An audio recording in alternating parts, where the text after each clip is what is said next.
Hello, and welcome back to Dark Souls. When I left off last, we had just reached this first bonfire here in Undead Burg. So, yeah, let's just continue on exploring Undead Burg. That's pretty much our goal for now. Bit of stuttering there. I will warn you, that is not the capture. At least I don't think it is. I think the capture's pretty much been fine from what I've tested.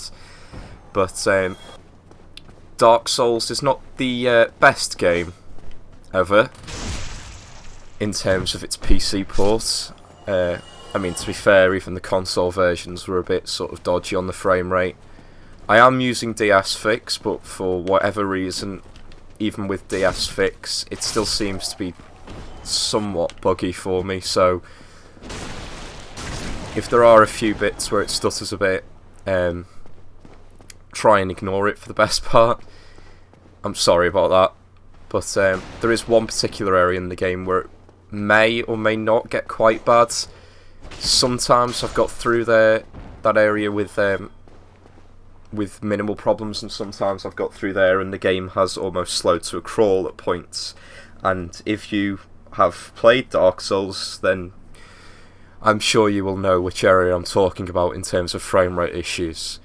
But yeah, we fought our way down here, and we can talk to this guy, who is in fact a merchant, who's a bit crazy.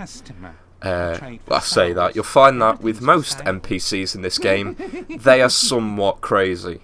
And they all have creepy laughs that they, or most of them sort of laugh a bit weirdly at the end of their sentences. But we can buy a load of stuff off this guy. This here, the orange guidance soapstone, is what you use to be able to write down and leave messages for other players, so I'm going to buy that. I'm also going to buy this residence key, which is going to open a couple of doors at least in Undead Burg. I did pick the master key, didn't I? I think I picked the master key, so I don't need it just now, but I will want it in a bit. Now, I could buy some weapons off this guy, and in fact I am going to buy the reinforced club, because early on I like using this weapon until I can get a bit of a better weapon. So I'm going to buy that off him. I'm not going to buy any arrows, and I don't want to buy the chain armor yet. Let's just talk to him. Things are getting treacherous in these parts. A horrible goat demon has moved in below, and up above there's that humongous drake and a bull demon too. If you stick around this place, it might end up being your grave. So yeah, there we go. There's a goat demon, a bull demon, and he told us there was a drake. Technically he's right, yeah. I did say dragon in the last part, but as it was mentioned in the opening cinematic, the dragons save for a select one, maybe. I believe there might only actually be one left. You can meet it later in the game, in a completely optional area. I probably will go down there at some point. But yeah, all the other dragons are dead, so that's technically a drake, which is sort of like a small dragon that's not immortal. Yeah, so we can climb up here and get some throwing knives. And then we get to witness Dark Souls' magnificent platforming. Because to run, I am holding down circle. And then to jump, I have to tap circle while I'm running. Now, I've had some people complain about Dark Souls 2. Dark Souls 2 and its method of jumping, which is that you press L3 while you're running. Which isn't particularly... oh god, that was not good. Yeah, pressing L3 while you're running is not particularly brilliant either, but in my opinion at least, it's significantly better than this method of pressing B again while you're holding B. But anyway, yeah, I've been through this area before. This is the area you reach when you first get into Undead Burg, but I'm basically coming back here because I want to go through and pick up all the items I missed when I was just quickly going through to get to that bonfire. So if I jump across here, I can grab this. Humanity. and then where is it? I want to drop down. I'm going to roll through these barrels, and then I'm going to drop down here and pick up this large soul of a lost undead. And then I'm going to go in this doorway, which I know a lot of people miss. Get a soul of a lost undead. It's kind of a bit disguised. It's not immediately visible as you're running past, but yeah, it's just here as you come round after you've dropped down, just there. And these guys are going to show up now and attack me, and they're not going to do a very good job. And I've just realised I bought that reinforced club and then completely forgot to equip it, so I'm going to get that equipped. And then if we come round here, there's going to be some more hollows. There's also this item here, which is just rubbish. Now that is useful later on, but not for a while. Pretty much there's nothing we can do with that for the moment. But then we're going to come back up this ladder, and where we will be is we will be back on this part of this wall here. Well, that was an epic fail of me trying to roll down onto those stairs. Oh, there's a hollow left from somewhere. Oh well, he's dead now. But yeah, that's pretty much all you can pick up going back that way. So I'm going to press on now and start making my way forwards.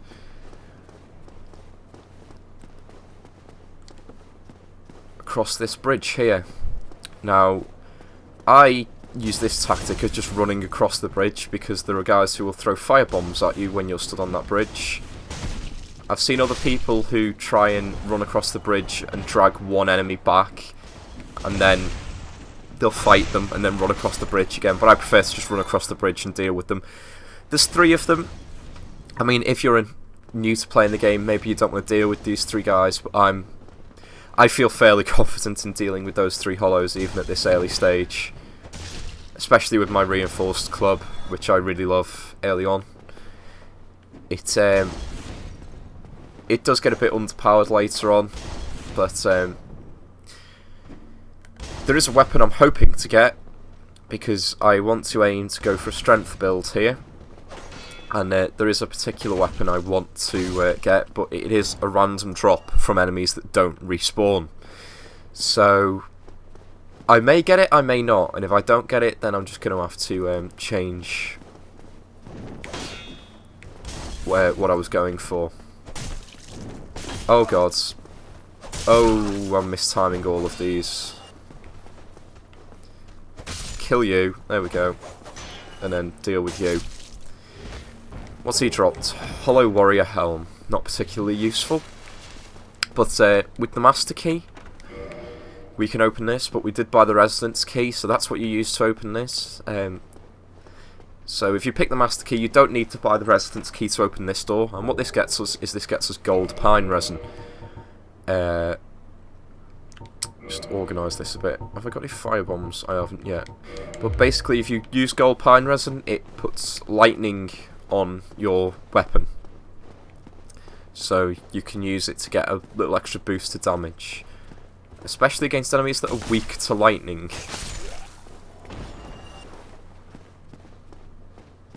But, oh, this guy's coming, because I went down and got the chest, I think.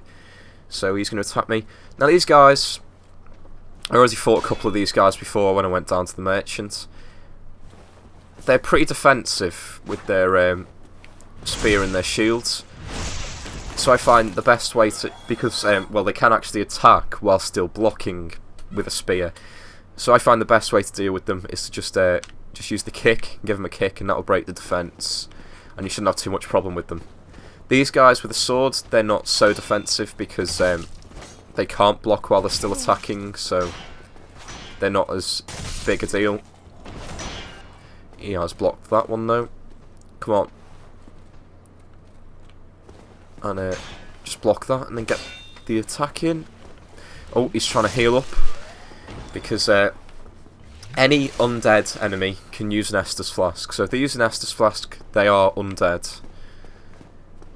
Now we want to come up here, and we want to watch out for this guy, because he's going to roll this flaming barrel at us. And we're going to dodge out the way of it. And he's going to kill himself. Now, subsequent times that we come down here, he's not going to roll that barrel at us, so he's not going to kill himself, so we are actually going to have to fight him. Now, I have got a humanity. I didn't notice when that exactly happened, that might have just happened then, but it happened at some point, and I think I'll try and edit it. I'll find when that happened, and I'll edit it, and you'll see that there's a difference. When you pick up souls, and there's that white sort of stuff, sort of the white particle effect that goes from the body into you. When you get a humanity, which you do occasionally get for killing enemies without dying, early on you can get them quite quickly, but later on you have to kill more and more enemies without dying to get a humanity off them. Some enemies will just drop humanities and you will just find humanities around the world, so that's not the only way to get humanities, but this is an extra way. But when you do pick up a humanity off an enemy you kill, there will be a black sort of part to the white particle effects, and that's because the humanity sprite, as you can see there, is black. Now there is a reason for that, and that is because in lore, in the Dark Souls lore, humanity was created from the Dark Soul, which looks black like that, so that's why humanity's got that black sprite. But this is a boss area, where those fog gates, sometimes they just separate areas, but the majority of the time it's going to be a boss on the other side of those gates. But what you want to do is when you come into this fog gate, you want to immediately come up here and not get killed by these guys. You want to do better than I'm doing. But you immediately want to come up here and you want to kill these two guys. Because if you don't, whilst you're trying to fight the boss, they will shoot arrows at you. Or I suppose crossbow bolts, because they've got crossbows again. But yeah, once you've killed them, start making your way down the bridge. And what you want to do is, as soon as you see the guy show up, there he is, the tourist demon, you want to start running back. And you want to quickly get up this ladder. And I completely forgot to put my gold pine resin on that I wanted to put on before this fight. But oh well, I'm sure I'll be fine without it. But what you want to do is you want to use the plunging attack that you learnt in the tutorial. And you don't want to fuck it up like that, because that now makes this boss fight a bit more difficult, because he's going to have more health. I don't want to get stuck like that, because it doesn't help that I can't properly see him. I would love to get a chance to first heal and then second put this pine resin on. So I'm going to have to dodge one of his attacks. There we go. Now you've got to be careful here, because there is a hole in the side of this bridge. And he can knock you off there, and that is one of the stupider ways to die. I've done it a few times and you feel pretty damn stupid when it happens. But as you can see, now that I've put this gold pine resin on my weapon, oh god, getting close to the edge there, I am doing significantly more damage when I actually hit him. I'm not doing too well here. I'm going to use the excuse of it's the combination of me trying to talk and describe this while I'm fighting. But yeah, I'm not doing too well at the moment. That's getting better.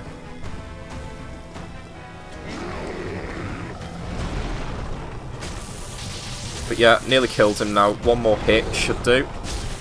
Yep, there we go. So the gold pine resin really helped in that boss. It made me do significantly more damage. I could have done a large amount of damage if I'd got the plunging attack right at the start of that fight, but for whatever reason I missed it. So from that boss fight, not only do we get a few thousand souls from him, but we also got another humanity, and we got Home with Bone. Now, a Home with Bone, what that does is, I'm going to put that on my equipment because I always like to have that ready.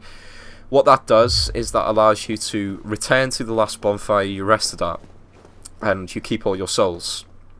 Because usually, if you go back to a bonfire, if you die and you end up back at the old bonfire, you lose your souls. So that's a way for you to quickly, if you think, you know what, I've got a lot of souls here, I want to just get back and level up, then yeah, you can use a Home with Bone, you can go back and level up.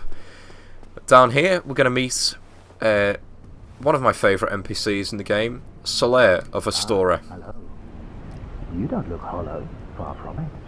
I am Soler of Astora, an adherent of the Lord of Sunlight. Now that I am undead, I have come to this great land, the birthplace of Lord Gwyn, to seek my very own son. You find that strange? Well, you should. No need to hide your reaction. I get that look all the time. Yeah, you do sound a bit mad, Soler. But if you keep talking to him... Oh, aha. So I didn't scare you. There we go, he will befriend us. So if we say yes to his proposition... The way I see it, our fates appear to be intertwined. In a land brimming with hollows, could that really be mere chance? So what do you say? Why not help one another on this lonely journey? I say yes. It pleases me greatly. So here we go, he's going to give us the white sign soapstone, and what that is that, I'll show you in a minute. But yeah, basically... The flow of time itself is convoluted. There we go. Time is convoluted in Lordran. The very fabric wavers, and relations shift and obscure. There's no telling how much longer your world and mine will remain in contact. But use this to summon one another as spirits, cross the gaps between the worlds, and engage in jolly cooperation. I love to engage in jolly cooperation, Soler. But I am a warrior of the sun. Spot my summon signature easily by its brilliant aura. If you miss it, you must be blind. I'm sure I will, Soler. I'm sure I'll spot your summon sign all the time. But yeah, as he said, basically what he explained there is he's not actually here. He's in his own world doing his own quest, and for whatever reason, the rifts between space and time allow him to temporarily appear in my world.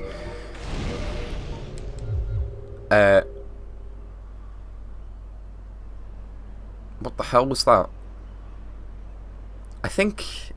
Was that the Estus Flask thing? I think that was the Estus Flask thing. I'm not sure if they filled up, but I think that's what that was. Basically, if someone else in their world kindles the bonfire that you're... Because each area is tied to a bonfire, I think. And basically, if someone in their world kindles that bonfire, you get extra Estus Flasks. Basically, I love this. I love this about Dark Souls, the way that other people's games and their playthroughs affect yours in subtle ways. But anyway, that white sign soapstone that Soler gave us, basically what you do is you use this, and that places down your summon sign.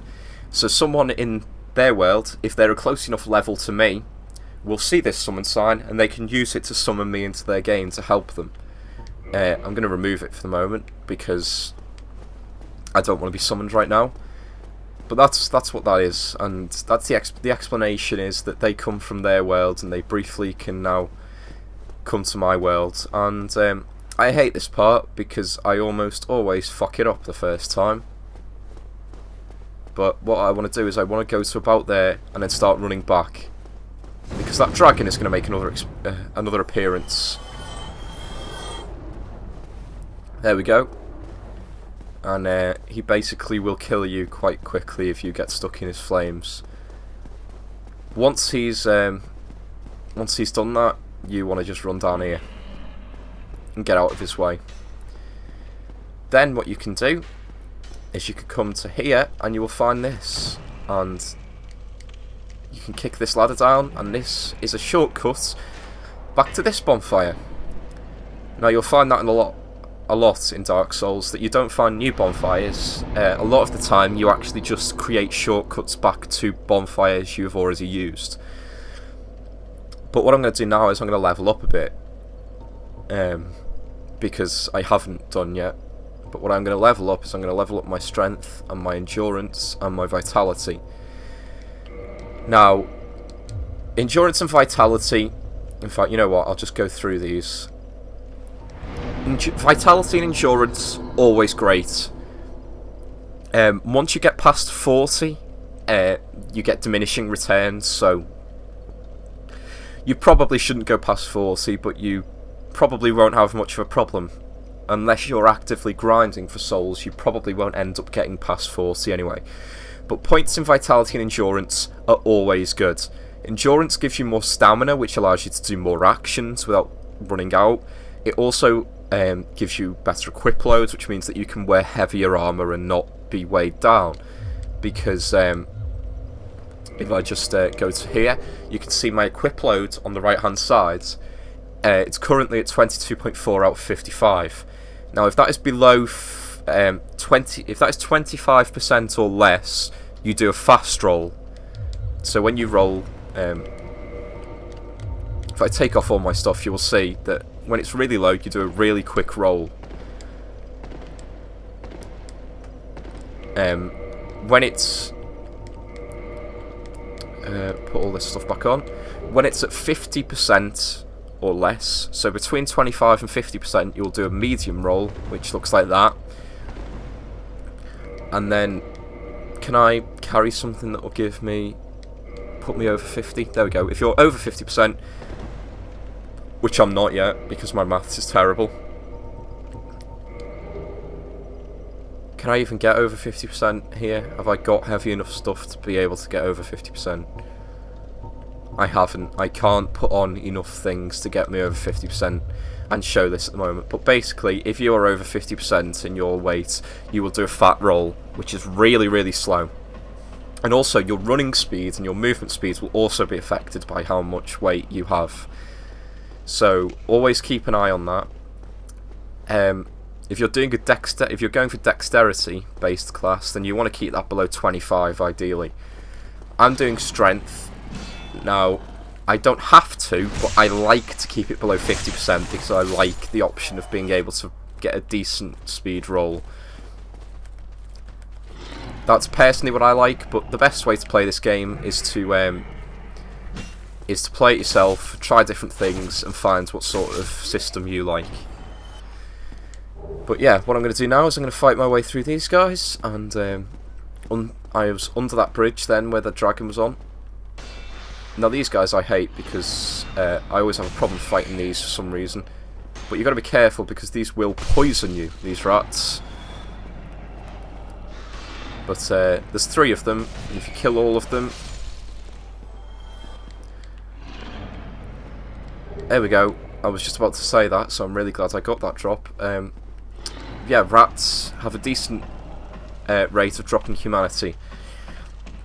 There is another area in the game where you can kill. There are a lot more rats, and so if you want to farm some humanity, that's one of the best things to do it with, is to just kill a load of rats.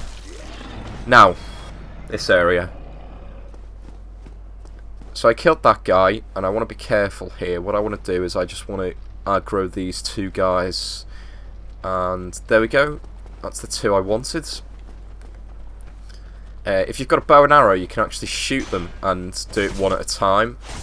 I know quite a lot of people I've seen play this game prefer to do it that way.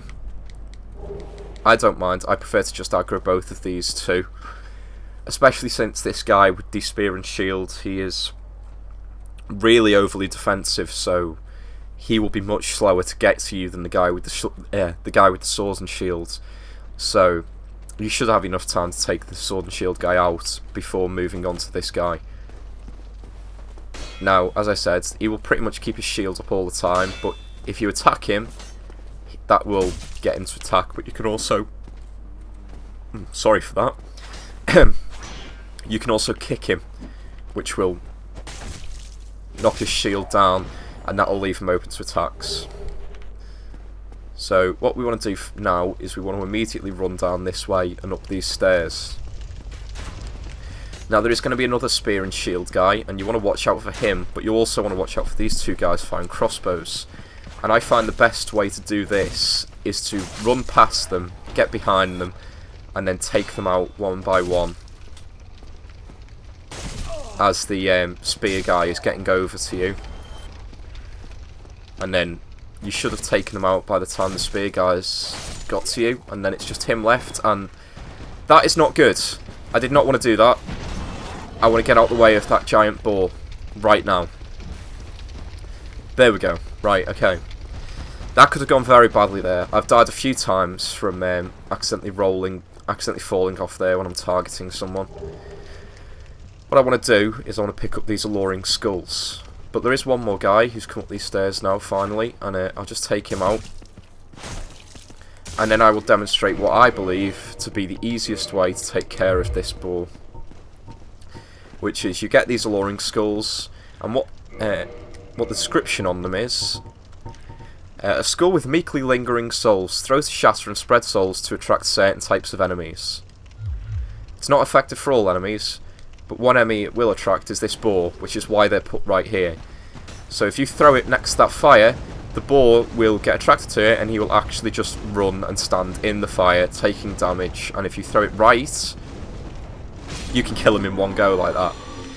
So all you have to do, I find the best place to do it is throw it behind the fire. Just throw it right in the corner behind that fire and he will stand in that fire until he dies. If you don't get it right, you get 4 of them, so you get a decent chance to get that to pull off. To pull that tactic off. There's a message here, weakness fire. I can actually press select and rate that up. Which I should do because it's a good tip. He is weak to fire, and you should use the fire to kill him. But yeah, if you don't pull it off the first time, you do get given 4 skulls, so you get a decent chance to get that trick to work. Now, if I come down here, there's going to be quite a few of these guys for me to kill. I'm actually going to drink an Estus. Also, another thing to note with that boar is he doesn't respawn. So you kill him once, he's not going to be back there. I could die now, and if I had to get through that area again, the boar wouldn't be there. So once you've taken care of him once, that's it, you've dealt with him. I've got to be careful here. You've got to watch out because there are more hollows than you think there are. There's always at least one more than I think there's going to be, and they can sneak up on you because of this. What I'm going to grab here, behind this guy, is the mystery key. Now, if you've got the master key, you don't need that, but I figured I'd show that off, so for people who haven't picked the master key, they can still get the keys, and I'll show you which doors they unlock. Now, there's going to be 2 more guys up here. If I wait for them to both attack, I should be able to time an attack well enough. No. Well, there we go. I've got that guy, and now I can backstab this guy. I suppose it's not backstab, is it? It's more of a back smash with the club. Oh, hang on, I nearly forgot to get this item here. Basically, you just want to carefully walk out onto this, and then get this, large soul of a lost undead. And then walk back across, and then up this ladder. And we've nearly reached the next bonfire now. There's a few more enemies we have to take out, but we're nearly there. We go through this fog gate. Now, this isn't a boss fog gate, this is just leading to the next area, so you don't have to worry too much about that. Now, there is a guy down here. Yeah, there's a guy down there. Now, he is a boulder knight. Now, I am going to come back and take him out, but not right now. I'm going to get to the bonfire first, and then I'll come back and take him out. Now, I come up here, there's this guy with a spear and shield, so we just kick him, and then smash his face in with the club. And then go this way. Now, this bit I don't like. I do not like this bit, because you can quite easily get overwhelmed. But basically what I want to do is I want to only attract that guy, and I've not done that because this guy's also coming. So I'm going to back up and try and fight this guy on my own, because on his own, sorry, because the other guy is going to take a while getting over here. But this guy, you want to watch out for him, and you want to try and just go for the backstab. I find that to be the easiest way to take care of these. He's still got a bit of health left. Can I just finish him off there with a bash? He's dropped a Titanite shard. That's useful. We're going to see that in a bit. That's used to upgrade basic items to +5. Is it +5? I think it's +5. It's either +4 or +5, but I think it's +5. So we will see that in a minute. But now that I've done that, what I want to do is I want to come down here. And as I walk past here, I think one of these enemies is going to trigger, so I'm going to watch out for that. Yeah, it's another one of these guys. So just the same tactic, just block his attacks, or dodge them if you're going for dex, and then just try and get round behind him and backstab.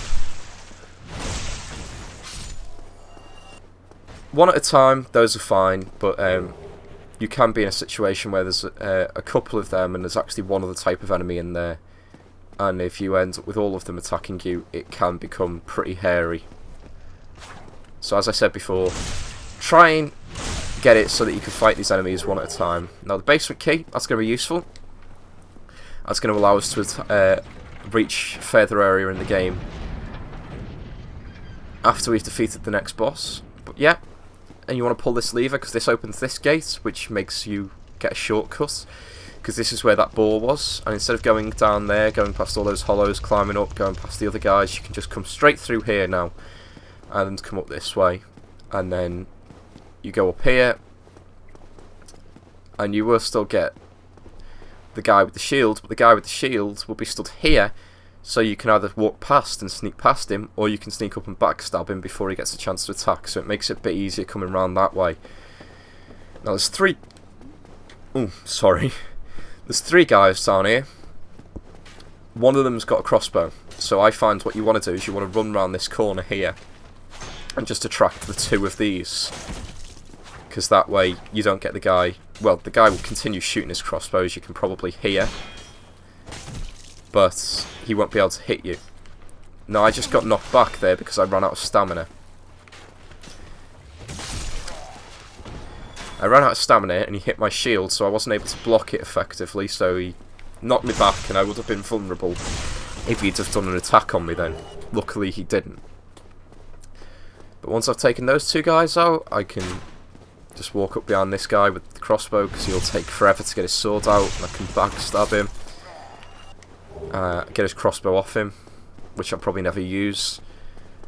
But then after that, I want to come down this way, because this will lead us to our next bonfire. So you just want to come down these stairs here, and you can hear that clanging. We'll go and examine what that is now. I don't need to rest here yet, I'll come back and rest here in a moment, because there's no enemies that I'm going to encounter. But here we will find Andre Vestora. Now he's a blacksmith, and he'll help us do up our items. Now I'm going to learn this gesture off him. But basically what I want to do is I want to reinforce my club using that Titanite shard I picked up. And then I'm going to purchase another couple of Titanite shards off Andre, and I'm going to reinforce my club again. I don't have enough money to purchase anymore, but I've got my club up to +2 now. So my club now does 116 attack. Something I will point out as well is down at the bottom where it says param bonus and required param. Now the required parameters, those are strength, dexterity. As you can see on the right, you can... I was trying to show, but that's not quite worked. It doesn't show it in the same way Dark Souls 2 does. But you can see how the symbols match up on the right. You can see that strength, dexterity, intelligence, and faith are the 4 that are shown. Now on the required parameters, that's fairly obvious. You need to have at least that stat in at least that value in those stats to be able to use the weapon effectively. Now, I think it's 100% bonus on Dark Souls 1, but basically you can two-hand a weapon. If you press triangle or Y, if you're on an Xbox controller, you can two-hand a weapon. Now I think that means that you need half the required amount of strength. It doesn't work with dexterity, you would still need the same dexterity, but if, say, the required parameter for strength was 40 and you had 20 strength, I think two-handing it allows you to wield it effectively. Now, as for the parameter bonus, basically, that is given a value of... It can have no value, like the dexterity, intelligence, and faith do on this, or it can have a value from A to E. Actually, it can have S. S being the best, then A, then B, then C, then D, then E. And that is the scaling, which means that as I increase my strength stat, the strength of this weapon, the more damage it will do. But that's only a C, so it's not brilliant, but it's not terrible. Now if you have S, that means that you're going to increase greatly. It's going to increase in damage quite a bit every time you improve your strength stat. Now you can have ones that, as seen there, you can have weapons that scale with strength, dex, intelligence and faith. Now I'm going to be looking for ones that scale with strength because I'm going to be doing a strength build. Basically, if you're going to be doing any other kind of build, you want items that scale with the other types of things. Now what I'm going to do is I'm going to look at my gestures and I'm going to switch joy with hurrah because I prefer hurrah. And there we go, that's the gesture I learnt off Andre then. And now I'm going to go back up to this bonfire and I'm going to rest here. And I think that's going to do us for this part. And in the next part, we're going to be fighting the next boss. At the moment I'm keeping up a decent ratio of one boss per episode. That will probably slow down as we get later on in the game because I will probably struggle to reach bosses. But as for now, I think I'm trying to get one boss per episode, and the next episode will be the next boss, so I'll see you then.